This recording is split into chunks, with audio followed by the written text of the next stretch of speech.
Hello everyone, myself Gagandeep Kaur, Physics lecturer from School of Eminence Given, District Tarantan। आज ਅਸੀਂ +1 class of physics का topic discuss करना है Bernoulli's theorem, जो कि मैकेनिकल प्रॉपर्टीज ऑफ फ्लूइड ਦੇ under आंदा। मैकेनिकल प्रॉपर्टीज ऑफ फ्लूइड यानी कि कोई भी फ्लूइड जो फ्लो कर रहा हो उस टाइम तो उसकी प्रॉपर्टीज जो की प्रॉपर्टीज होंगी वो आप ऑलरेडी पढ़ चुके हैं, बट उसका जो अगला टॉपिक है बर्नौलीज थ्योरम वो असी हुण डिस्कस करन लगे हैं। Next is principal of continuity. Main जो बर्नौली थ्योरम है उसका बेस है जो वो है प्रिंसिपल ऑफ कंटिन्यूटी। इस साढ़े कोल जो कंडीशनस ने फ्लूइड दी वो की ने कि जो फ्लूइड है वो एक तो इनकंप्रैसिबल होना चाहिए, यानी कि प्रैशर का उस पर कोई इफैक्ट नहीं होना चाहिए कि अगर असी फ्लूइड ਨੂੰ ਪ੍ਰੈਸ ਕਰ ਰਹੇ ਹਾਂ ਤਾਂ ਉਸ ਦੀਆਂ ਲੇਅਰਸ ਦੇ ਉੱਤੇ ਕੋਈ ਵੀ ਚੇਂਜ ਨਹੀਂ ਹੋਣਾ ਚਾਹੀਦਾ। ਫਲੂਇਡ ਹੈ ਜੋ ਇਨਕੰਪਰੈਸਿਬਲ ਹੋਣਾ ਚਾਹੀਦਾ, ਨॉन ਵਿਸਕਸ यानी कि उसकी डेंसिटी ਦੇ ਉੱਤੇ ਕੋਈ ਵੀ ਚੇਂਜ ਨਹੀਂ ਹੋਣਾ ਚਾਹੀਦਾ। ਕੋਈ ਵੀ ਫਲੂਇਡ उसकी डेंसिटी ਨੂੰ ਅਸੀਂ ਡੋਨੇਟ ਕਰਦੇ ਆ ਰੋ ਦੇ ਨਾਲ ਤੇ ਪ੍ਰੈਸ਼ਰ ਹੈ ਜੋ ਉਸ ਨੂੰ ਡੋਨੇਟ ਕਰਦੇ ਆ ਪੀ ਦੇ ਨਾਲ। इनकंप्रैसिबल ਤੇ नॉन विस्कस फ्लूइड है जो स्ट्रीमलाइन मोशन ਦੇ ਵਿੱਚ फ्लो करेगा through non uniform cross section लिया, यानी कि कोई भी ट्यूब है जिस ਦੇ ਵਿੱਚ ਉਹ फ्लूइड फ्लो कर रहा हो उसका एक एंड है जो असी ए लिया उसका एरिया ले लो A1 है ਤੇ सैकेंड एंड जिसका एरिया A2 हैगा। दोनों नॉन यूनिफॉर्म ने, एक दा एरिया ज़्यादा है तो एक साइड ते एरिया घट है। तो इस प्रिंसिपल ऑफ कंटिन्यूटी दे विच की शो किया जाता है that the velocity of flow is same at every point in the tube. हर एक पॉइंट ते जो वेलोसिटी है फ्लूइड दी वो सेम होएगी, मतलब कि जो जिन्ना भी फ्लूइड इस पॉइंट ते एंटर करेगा सेम फ्लूइड इस पॉइंट तो रिमूव होएगा। क्यों? क्योंकि अगर देखण चाहे तो इतों की शो हो रहा है कि ए वाला एरिया तो ज़्यादा है, ए वाला एरिया घट है, बट एक्चुअल च होएगा कि जिस पॉइंट ते एरिया ज़्यादा है, इत्थे एरिया ज़्यादा तो पार्टिकल्स की जो स्पीड है एट दिस मोमेंट, इस मोमेंट की स्पीड है जो घट होएगी, यानी कि पार्टिकल स्लोली एंटर करेंगे। बट जिथे एरिया घट गया, एरिया घट है यानी कि पार्टिकल्स की जो स्पीड है वो ज़्यादा होएगी। इससे कंपैरेटिव स्पीड इतने ज़्यादा होएगी, जिन्नी स्पीड ज़्यादा होएगी तो यानी कि फ्लूइड जो जिन्ना एंटर होएगा उन्ना ही फ्लूइड है जो ट्यूब के विचों रिमूव होएगा एट द सैकेंड एंड। जिदा इत्थे शो किया the velocity of the liquid is smaller in the wider part, यानी कि जिथे एरिया ज़्यादा होएगा उत्थे वेलोसिटी घट जाएगी, and larger in the narrower part, जिथे एरिया घट होएगा उत्थे वेलोसिटी ज़्यादा होएगी। तो इतों भी शो रहा है कि product of area into velocity at the first end is equals to the product of area into velocity at the second end। दोनों एंड से जो उन्होंने प्रोडक्ट है वो सेम रहेगी। तो A1 into V1 is equals to A2 into V2। It means area into velocity की रहेगा constant, product of area into velocity remain constant। This is defined by the area of principle of continuity। Next आप Bernoulli theorem ਦੇ ਵਿੱਚ ਗੱਲ ਕਰਨੀ ਹੈ different energies ਦੀ। तो different energies इतने 3 टाइप्स ऑफ एनर्जीज आएंगे। First is the pressure energy, second is the kinetic energy and third one is the potential energy. Pressure energy यानी कि कोई भी लिक्विड पार्टिकल्स ने जिससे कि यह प्रैशर P लग रहा, बट असी जो इतनी गल करनी है वो की होगी pressure energy per unit volume. Similarly kinetic energy ਦਾ ਫਾਰਮੂਲਾ ਕੀ ਹੁੰਦਾ ਹੈ ਹਾਫ mv²। ਬਟ ਇੱਥੇ ਵੀ ਜੋ ਅਸੀਂ ਗੱਲ ਕਰਾਂਗੇ ਉਹ ਕੀ ਹੋਏਗੀ kinetic energy per unit volume. Next one is that potential energy. Potential energy is defined as mgh. Formula for the potential energy is mgh, mass gravitational force into height. Sorry, mass gravity into height. mgh half mv², mass into velocity. ਤੇ ਤਿੰਨੋਂ energies ਆਪਾਂ discuss ਕਰਨੀਆਂ ਇੱਥੇ ਬਰਨੌਲੀਜ਼ theorem ਦੇ ਵਿੱਚ। ਤਾਂ first one ਅਸੀਂ ਗੱਲ ਕਰ ਰਹੇ ਹਾਂ ਪ੍ਰੈਸ਼ਰ ਐਨਰਜੀ ਦੀ। ਪ੍ਰੈਸ਼ਰ ਐਨਰਜੀ ਨੂੰ ਜਿੱਦਾਂ ਅਸੀਂ ਕਿਹਾ ਕਿ ਇਸ ਨੂੰ ਰਿਲੇਟ ਕਰਦੇ ਹਾਂ ਪ੍ਰੈਸ਼ਰ ਨੂੰ ਪੀ ਦੇ ਨਾਲ। P is the pressure on an area A. ਇਹ ਏਰੀਆ ਦੇ ਵਿੱਚ ਕੋਈ ਵੀ ਪ੍ਰੈਸ਼ਰ ਪੀ ਲੱਗ ਰਿਹਾ and the liquid move through the distance L. L distance ਦੇ ਵਿੱਚ ਉਹ ਲਿਕੁਇਡ ਹੈ ਜਿਹੜਾ ਉਹ ਪਾਸ ਹੋ ਰਿਹਾ, ਯਾਨੀ ਕਿ ਕੋਈ ਵੀ ਟਿਊਬ ਹੈ ਜਿਸ ਦਾ ਕ੍ਰਾਸ ਸੈਕਸ਼ਨ ਹੈ ਜਿਹੜਾ ਉਹ ਵੇਰੀ ਕਰ ਰਿਹਾ ਤਾਂ ਉਸ ਦੇ ਵਿੱਚ ਜਿਹੜਾ ਲਿਕੁਇਡ ਹੈ ਜਿਹੜਾ ਪਾਸ ਹੋ ਰਿਹਾ। ਤਾਂ ਅਸੀਂ ਲਿਆ ਕਿ ਇਸ ਪੁਆਇੰਟ ਤੋਂ ਜੋ ਲਿਕੁਇਡ ਆ ਉਹ ਪਾਸ ਹੋ ਕੇ ਇਸ ਪੁਆਇੰਟ ਤੱਕ ਪਹੁੰਚ ਗਿਆ। ਠੀਕ ਹੈ ਕਿ ਲਿਕੁਇਡ ਹੈ ਜਿਹੜਾ ਇਸ ਪੁਆਇੰਟ ਤੋਂ ਟਰੈਵਲ ਕਰਕੇ ਇਸ ਪੁਆਇੰਟ ਤੱਕ ਪਹੁੰਚ ਗਿਆ। ਤਾਂ ਉਸਨੇ ਡਿਸਟੈਂਸ ਕਿੰਨਾ ਟਰੈਵਲ ਕੀਤਾ ਐਲ।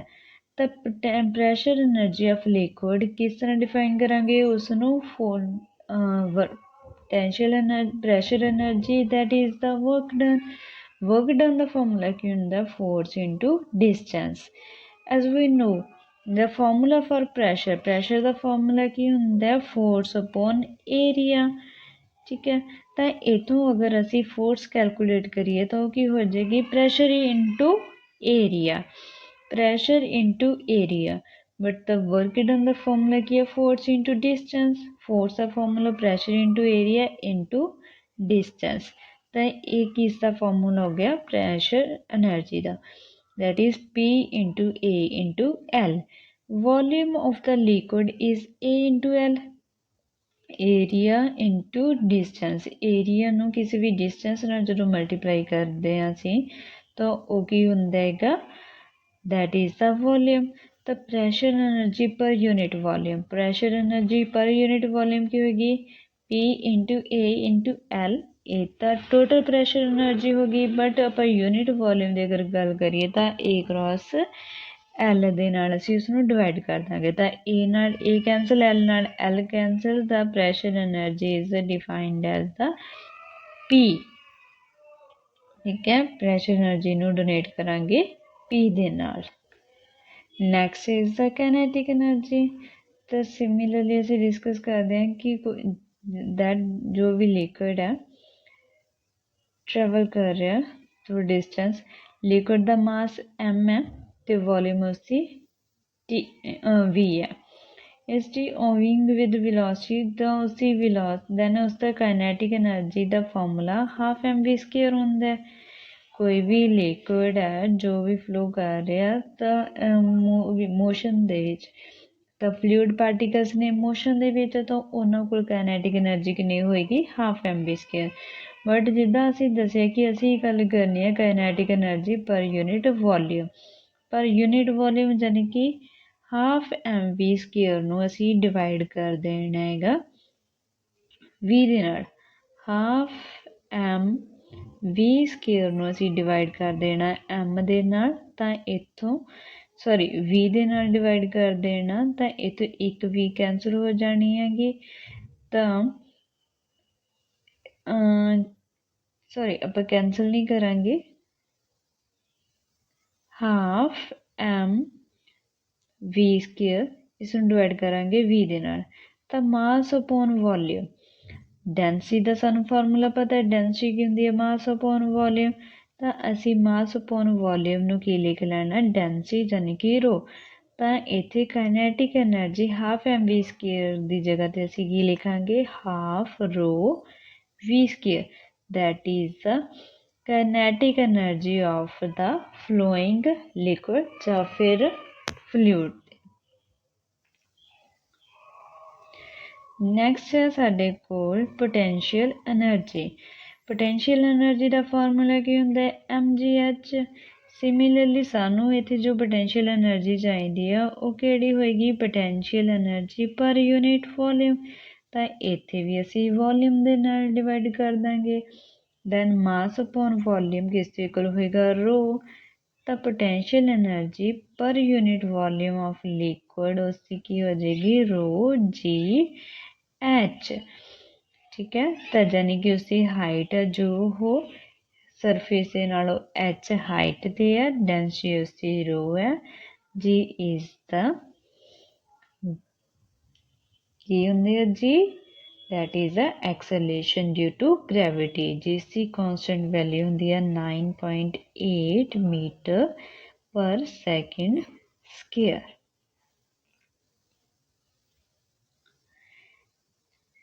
ਗੱਲ ਕਰਦੇ ਬਰਨੌਲੀਜ਼ theorem when an incompressible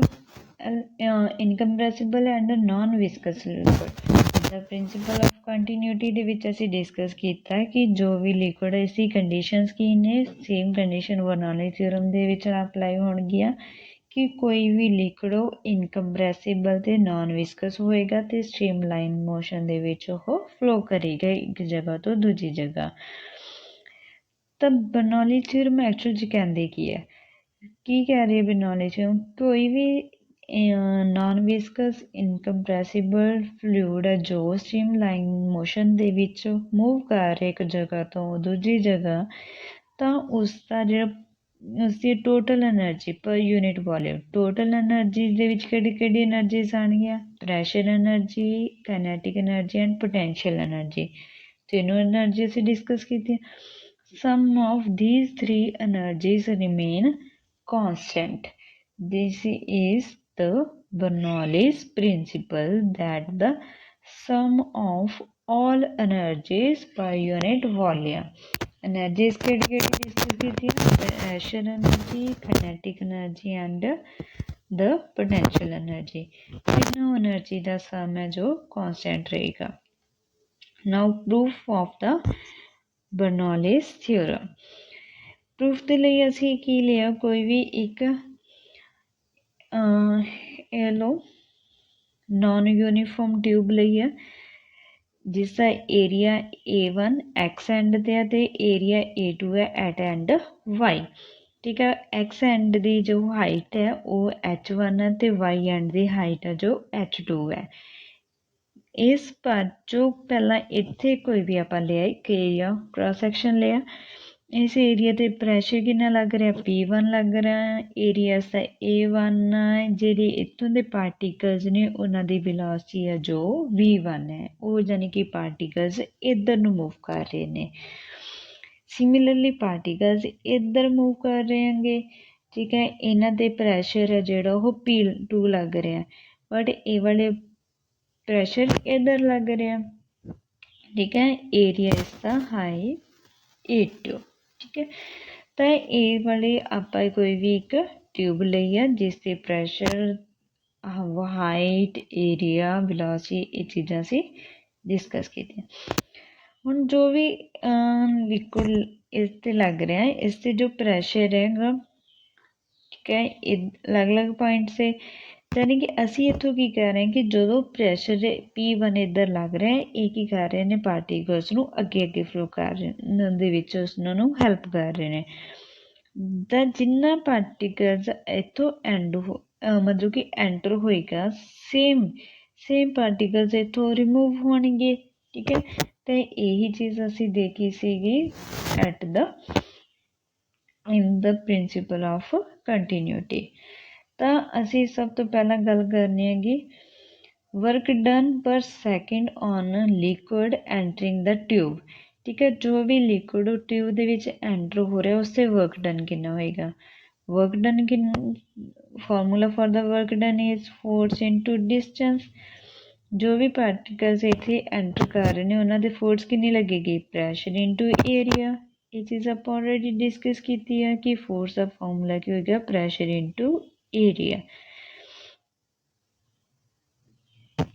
pressure into area force the formula ਕੀ ਹੋ ਗਿਆ pressure into area ਕਿਉਂਕਿ pressure ਦਾ ਫਾਰਮੂਲਾ ਕੀ ਹੁੰਦਾ force upon area ਤਾਂ ਇੱਥੋਂ ਆਪਾਂ P ਇੰਟੂ A ਯਾਨੀ ਕਿ ਫੋਰਸ ਇੰਟੂ ਡਿਸਟੈਂਸ ਆਪਾਂ ਕੀ ਲਵਾਂਗੇ ਇੱਥੇ V1 ਇੰਟੂ ਡੈਲਟਾ T।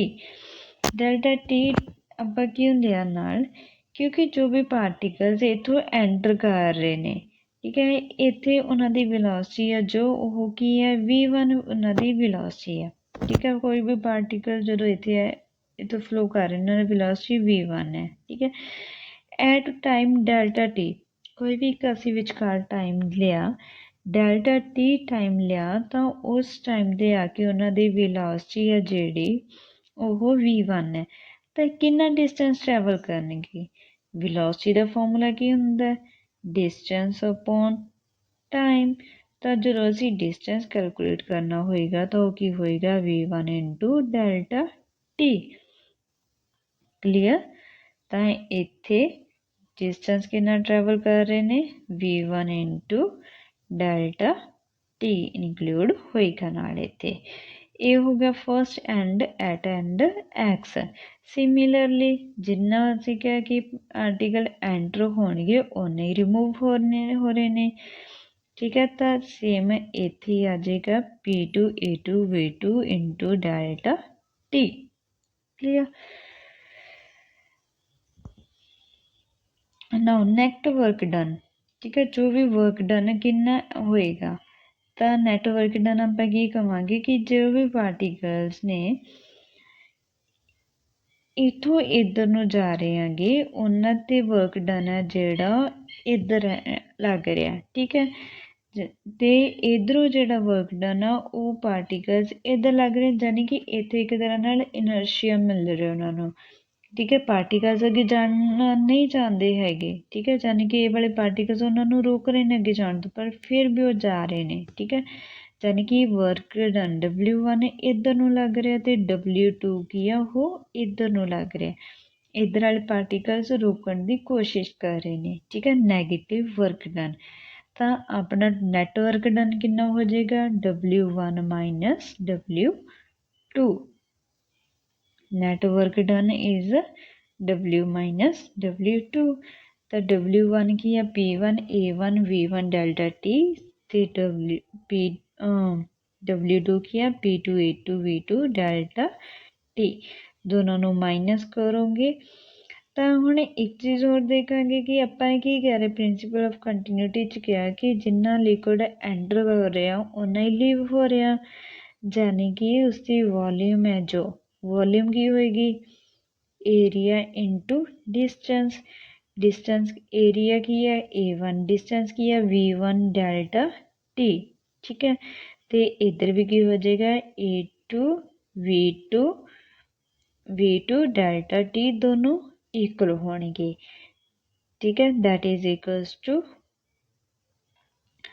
ਇੱਥੋਂ ਦੋਨੋਂ ਇਕੁਅਲ ਲਏ, ਠੀਕ ਹੈ, that is equals to mass upon density.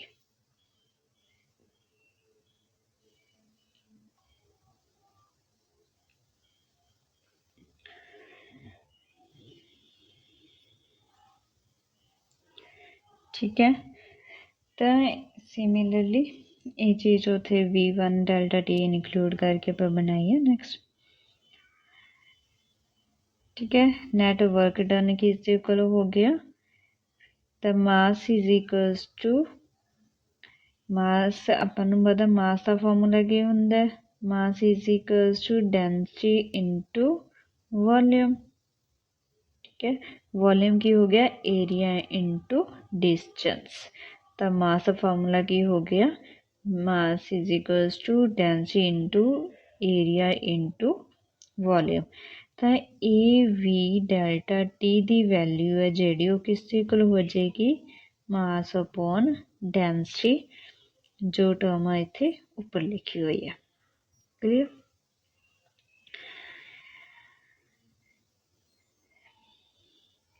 ਤਾਂ ਇੱਥੋਂ ਅਸੀਂ ਨੈਟ ਵਰਕ ਡਨ ਕੈਲਕੂਲੇਟ ਕਰ ਲਿਆ। ਨੈਟ ਵਰਕ ਡਨ ਲਿਕੁਇਡ 'ਤੇ ਜਿਹੜਾ ਵਰਕ ਡਨ ਉਹ ਕਿਸ ਦੇ ਇਕੁਅਲ ਹੋ ਰਿਹਾ P1 ਮਾਈਨਸ P2 ਇੰਟੂ ਮਾਸ ਅਪੋਨ ਡੈਂਸਿਟੀ, ਠੀਕ ਹੈ। ਇੱਥੋਂ ਸਾਡੇ ਕੋਲ ਫਸਟ ਵਨ ਯਾਨੀ ਕਿ ਪ੍ਰੈਸ਼ਰ ਐਨਰਜੀ ਦਾ ਆਪਣੇ ਕੋਲ ਕੈਲਕੂਲੇਸ਼ਨ ਆ ਗਈ। ਤਾਂ ਸੈਕਿੰਡ ਅਸੀਂ ਗੱਲ ਕਰਨੀ ਹੈ ਕਾਈਨੈਟਿਕ ਐਨਰਜੀ ਦੀ। ਕਾਈਨੈਟਿਕ ਐਨਰਜੀ ਕਿੰਨੀ ਲੱਗ ਰਹੀ ਹੈ ਫਸਟ ਤੇ at X is half M v1 square ਤੇ ਸੈਕਿੰਡ ਜੋ ਵੀ ਪਾਰਟੀਕਲ ਜੋ ਨਿਕਲ ਰਹੇ ਨੇ ਉਹਨਾਂ ਦੇ ਬਾਹਰ ਨਿਕਲ ਰਹੇ ਨੇ ਉਹਨਾਂ ਦੀ ਕਾਈਨੈਟਿਕ ਐਨਰਜੀ ਕਿੰਨੀ ਹੋਏਗੀ ਹਾਫ ਐਮ v2 ਸਕੇਅਰ। ਤਾਂ as we know increase in kinetic energy ਕਿੰਨੀ ਹੋ ਰਹੀ ਹੈ ਇਨਕਰੀਜ਼ ਕਿਉਂ ਹੋਏਗੀ ਕਿ ਜੇਕਰ ਅਸੀਂ ਇਸ ਦਾ ਕ੍ਰਾਸ ਸੈਕਸ਼ਨ ਦੇਖੀਏ ਤਾਂ ਇੱਥੇ ਦੇਖੋ ਫਸਟ ਇੱਥੇ ਏਰੀਆ ਜੋ ਜ਼ਿਆਦਾ ਆਪਾਂ ਕੀ ਗੱਲ ਕਹੀ ਸੀਗੀ ਜਿੱਥੇ ਏਰੀਆ ਵਾਈਡਰ ਹੋਏਗਾ ਉੱਥੇ ਵੈਲੋਸਿਟੀ ਘੱਟ ਹੋਏਗੀ ਤੇ ਜਿੱਥੇ ਏਰੀਆ ਨੈਰੋ ਹੋਏਗਾ ਉੱਥੇ ਵੈਲੋਸਿਟੀ ਜੋ ਜ਼ਿਆਦਾ ਹੋਏਗੀ। ਠੀਕ ਹੈ the kinetic energy at end y is more than the kinetic energy at end x तो kinetic energy की हो जाएगी half M v2 square minus half M v1 square.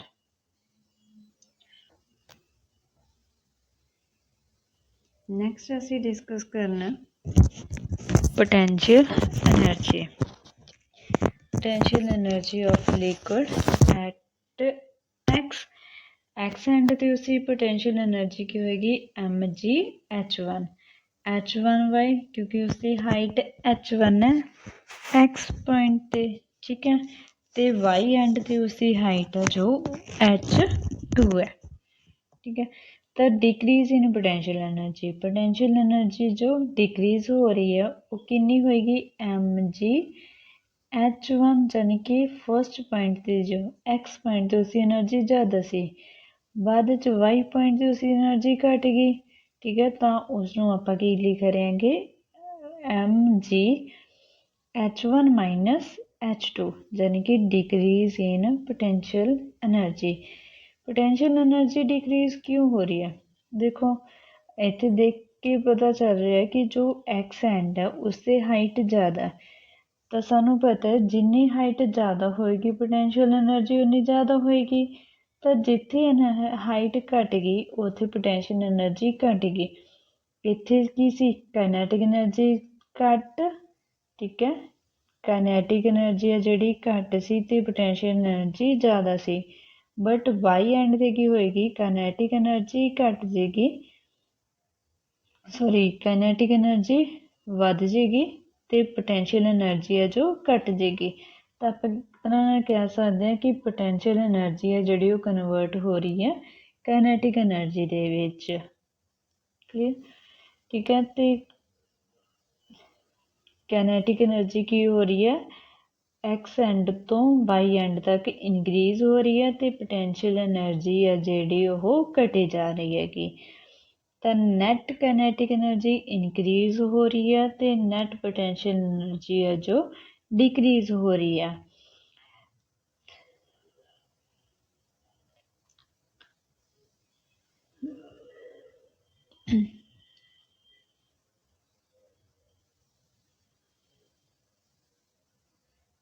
तो नैक्सट इक्वेशनस नूं असीं लिखांगे इत्थे इस फॉर्म दे विच कि नैट वर्क डन कितना होएगा नैट इनक्रीज इन एनर्जी।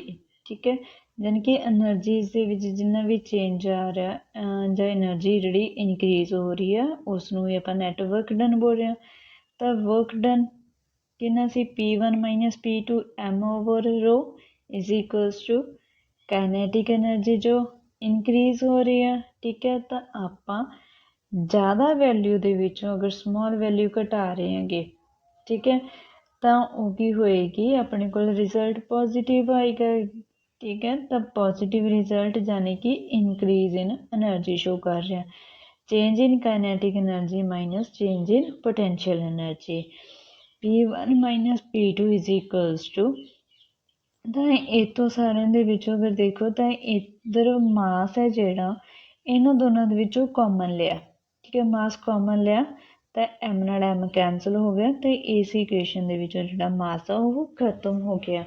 ठीक है ਜਾਂ फिर ਅਸੀਂ कह सकते हैं कि पूरी इक्वेशन ਦੇ ਨੂੰ ਅਸੀਂ ਡੈਂਸਿਟੀ ਓਵਰ ਮਾਸ ਦੇ ਨਾਲ ਮਲਟੀਪਲਾਈ ਕਰਤਾ ਦੋਨੋਂ ਸਾਈਡ ਤੇ। ਠੀਕ ਹੈ ਰੋ ਓਵਰ ਐਮ ਦੇ ਨਾਲ ਮਲਟੀਪਲਾਈ ਕਰਤਾ ਤਾਂ ਇਥੋਂ ਰੋ ਦੇ ਨਾਲ ਰੋ ਕੈਂਸਲ एम दे नाल एम कैंसल, ठीक है। तो इथों की होएगा एम दे नाल एम कैंसल, सिमिलरली इत्थे भी एम नाल एम कैंसल हो जाएगा।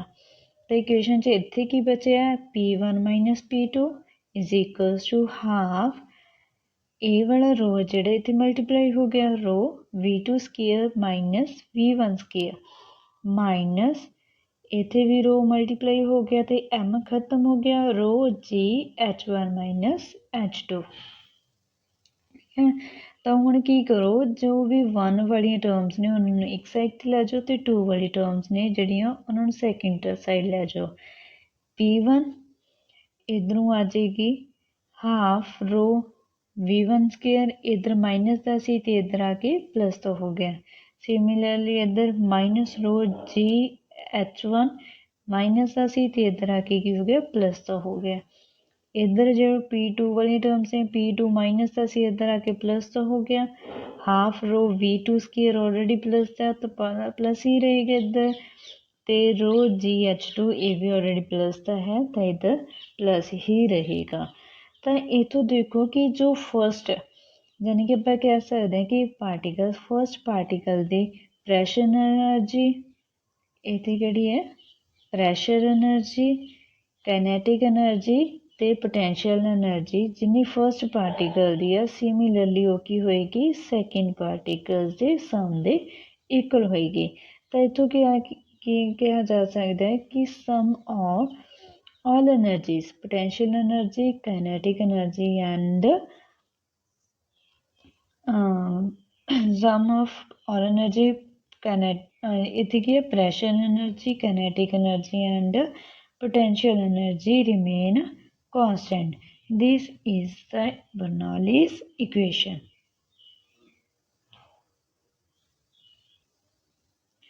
Next pressure head velocity head। pressure head की होंगे J is called the pressure head, ठीक है, and V2 over G, 2G is velocity head and H is the gravitational head। यानी कि पूरी इक्वेशन जी ये वाली इक्वेशन है इसनों असी अगर रो जी दे नाल डिवाइड करते हैं तो रो जी दे नाल इस इक्वेशन नूं अगर डिवाइड कर दोगे, ठीक है, तो ए वाला की बन जाएगा this is a pressure head तो V स्केयर ओवर रो जी ए की V स्केयर ओवर 2G ए की बन जाएगा velocity head and this is the gravitational head H over R।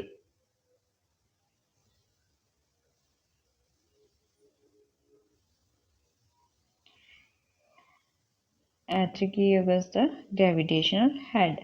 तो इस फॉर्म विच अगर असी बर्नौलीज थ्योरम डिफाइन करिए तो की बनेगी in streamlined motion of ideal liquid यानी कि incompressible and non viscous sum of pressure head velocity head and gravitational head at any point is always constant, ठीक है। Pressure head velocity head and gravitational head all सारे का सम है जो हमेशा constant रहेगा। when the अगर यही लिक्विड अगर असी कह रहे हैं कि हॉरिजॉन्टल प्लेन दे विच फ्लो कर रहा था H1 हाइट ते H2 हाइट दोनों सेम रहणगियां, ठीक है। तो जो पोटेंशियल एनर्जी उस विच कोई चेंज नहीं आएगा तो उत्थे सिर्फ गल होएगी pressure energy and kinetic energy the. Next is the applications of Bernoulli's theorem.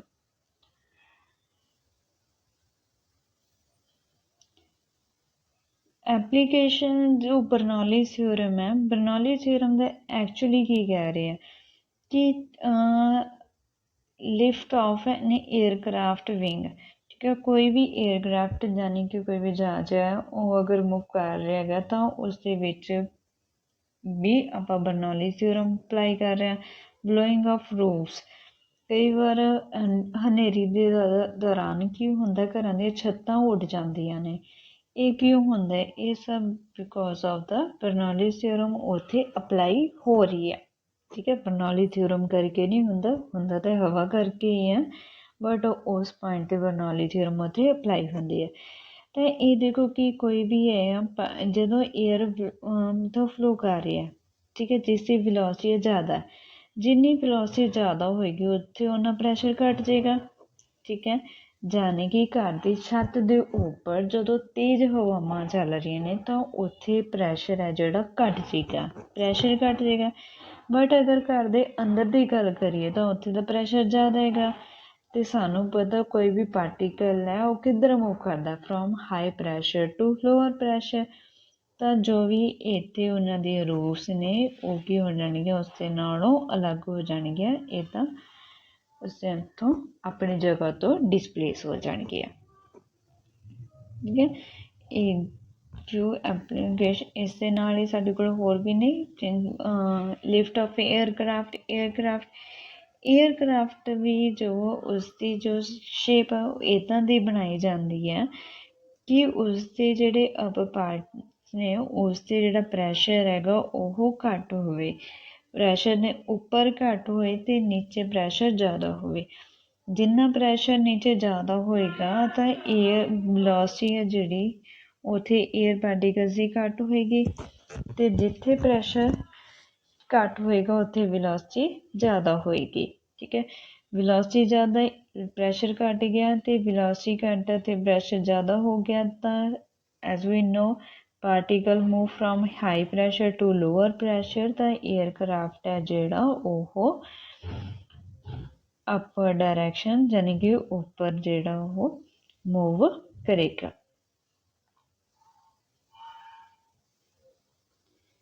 ਇਸ ਦੇ ਨਾਲ ਹੀ ਇਸ ਤੋਂ ਇਲਾਵਾ ਕੁਛ ਆਪਣੇ ਕੋਲ ਬਰਨੌਲੀਜ਼ ਥਿਊਰਮ ਦੇ ਹੋਰ ਵੀ ਕਈ ਐਗਜ਼ਾਮਪਲਸ ਨੇ।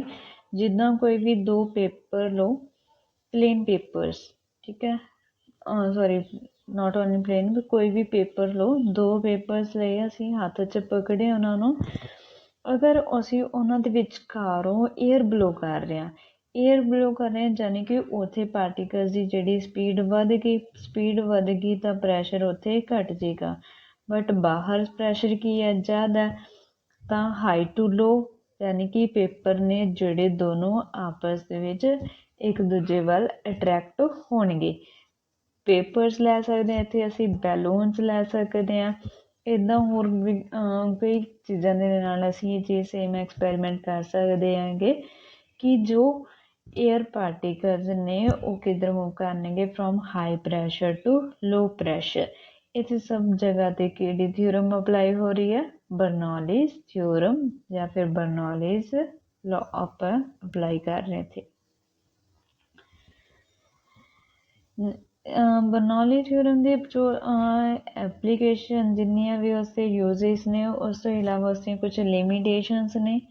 ਲਿਮੀਟੇਸ਼ਨਸ ਕੀ ਨੇ ਕਿ ਇੱਥੇ ਅਸੀਂ ਜਦੋਂ ਫਲੂਇਡ ਯੂਜ਼ ਕਰ ਰਹੇ ਹਾਂ ਉਹ ਕੀ ਹੈਗਾ, ਜਿਹੜਾ ਆਈਡੀਅਲ ਫਲੂਇਡ ਹੈ, ਫਲੂਇਡ ਇਜ਼ ਨਾਨ ਵਿਸਕਸ। ਠੀਕ ਹੈ, ਤਾਂ ਸਿਰਫ ਨਾਨ ਵਿਸਕਸ ਯਾਨੀ ਕਿ ਜਿਸ ਦੀ ਡੈਂਸਿਟੀ ਚੇਂਜ ਨਹੀਂ ਹੋ ਰਹੀ।